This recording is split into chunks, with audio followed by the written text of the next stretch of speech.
आपके बेबी का बर्थ होने के बाद में पहला 1 साल बहुत ज़्यादा इम्पोर्टेंट है। न्यूबॉर्न का 5 एरियाज में डेवलपमेंट होता है इनिशियल स्टेज में। Physical, cognitive, emotional and social, language, sensory and motor skills. Infant development जो हो रहा है इसमें इन्फेंट के लाइफ में डे टू डे में क्या एक्टिविटीज हो रही है, उसे कैसे इन्वायरमेंट मिल रहा है और पेरेंट्स का उसके साथ में क्या इंटरेक्शन हो रहा है, इन सब चीज़ों का कंबाइन इम्पैक्ट होता है। और पेरेंट्स का इंटरवेंशन या इंटरेक्शन ये बहुत इम्पॉर्टेंट फैक्टर है इन्फेंट डेवलपमेंट के लिए। आपका बेबी जो है वो इनिशियल स्टेज में अलग अलग मूवमेंट के जरिए कुछ कहना चाहता है, अलग अलग एक्सप्रेशंस देता है, जैसे कि स्माइल करता है, रोता है।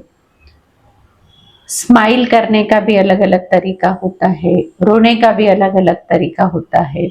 तो आपको ये समझना बहुत जरूरी है कि आपका बेबी रो रहा है तो क्यों रो रहा है, क्या कहना चाहता है। रोने के भी अलग अलग पैटर्न होते हैं, रोने के भी अलग अलग तरीके होते हैं। तो आपको ये पहचानते आना चाहिए, समझना चाहिए कि एक्चुअली क्या हो रहा है, क्यों रो रहा है आपका बेबी। क्या उसे भूख लगी है, क्या उसे नींद आ रही है, क्या उसे स्टमक में कुछ प्रॉब्लम है, वो अनकंफर्टेबल फील कर रहा है, उसे प्यास लगी है, या उसे डकार देनी है, वो अकेला है, उसे कंपनी चाहिए, या उसे कुछ भी अच्छा नहीं लग रहा है, क्या कहना चाह रहा है।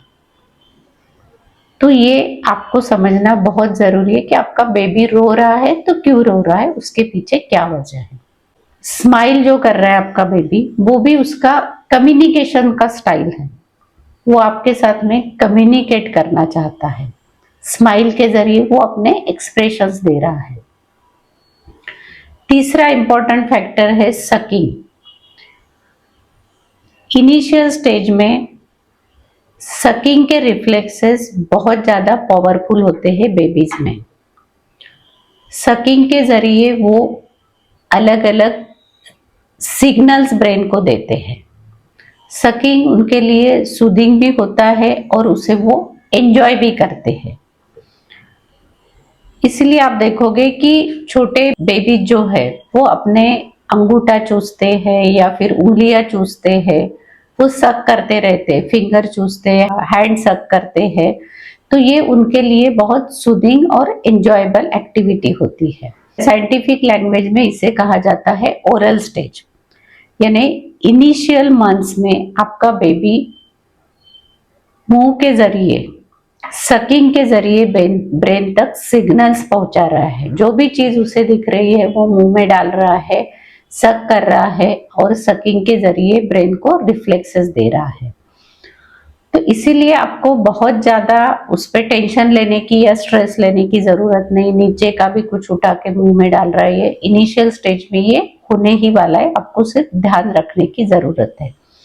इनिशियल 18 मंथ्स का आपका बेबी होने तक उसका ओरल स्टेज रहने वाला है। आपके बेबी को अटेंशन की जरूरत है, लव की जरूरत है। यानी वो अकेला पड़ा हुआ है, अकेला खेल रहा है, ऐसा मत होने दो। वो आपको आपका अटेंशन अट्रैक्ट करने की कोशिश करेगा, तो उसे बिल्कुल भी इग्नोर मत करो। वो रो रहा है तो भी इग्नोर मत करो, समझो वो क्या कहना चाह रहा है, उसे पास में लो, उसे अकेला मत छोड़ो।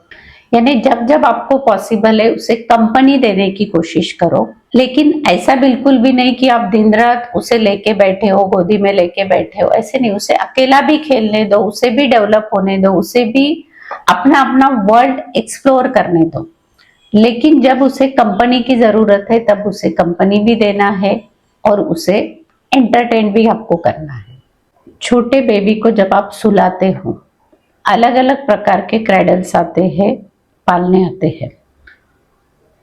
तो जैसे आपका बेबी जब मदर रूम में था तो वो जो पोजीशन में था, दोनों हाथ उसके बॉडी के पास में थे, पैर भी बॉडी के पास में थे, ऐसे सिकुड़ के वो आपके मदर रूम में था। वैसी पोजीशन उसे जो झोली का पालना आता है, क्रैडल जो आता है झोली का, उसमें मिलती है। तो वही आपके बेबी के लिए बहुत अच्छा है, बहुत सूटेबल है। तो इसीलिए आपको क्या करना है कि उसको झोली के पालने में ही सुलाना है। आप ऑब्जर्व ये बात करोगे कि जब आप उसे झोली के पालने में सुला रहे हो तो आपका बेबी बहुत अच्छे से सो रहा है, बहुत सिक्योर फील कर रहा है, उसे वार्मथ मिल रही है, उसे किसी का टच मिल रहा है, ऐसे वो फील करता है और वो बहुत अच्छे से सोता है। बीच में अगर थोड़ा उठता भी है, आपने झूला झूला दिया तो बस उसमें वो फिर से काफी देर तक सोते रहता है। तो इनिशियली आपको क्या करना है, झोली का झूला ही यूज करना है। जब वो थोड़ा बड़ा हो जाएगा तब आप बड़ा झूला भी ले सकते हो और उसका यूज कर सकते हो।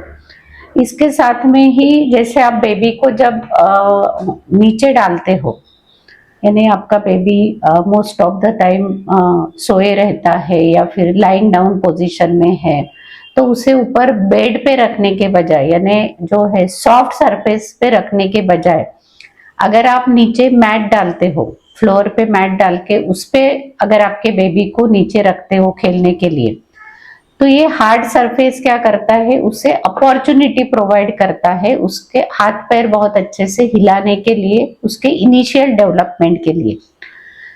तो आप देखोगे कि अगर नीचे आप मैट पे डाल रहे हो तो आपका बेबी बहुत अच्छे से एक्टिव है, हाथ पैर बहुत अच्छे से हिला रहा है, स्ट्रेच कर रहा है बॉडी को और बहुत इजीली वो साइड टर्न होना भी सीखेगा।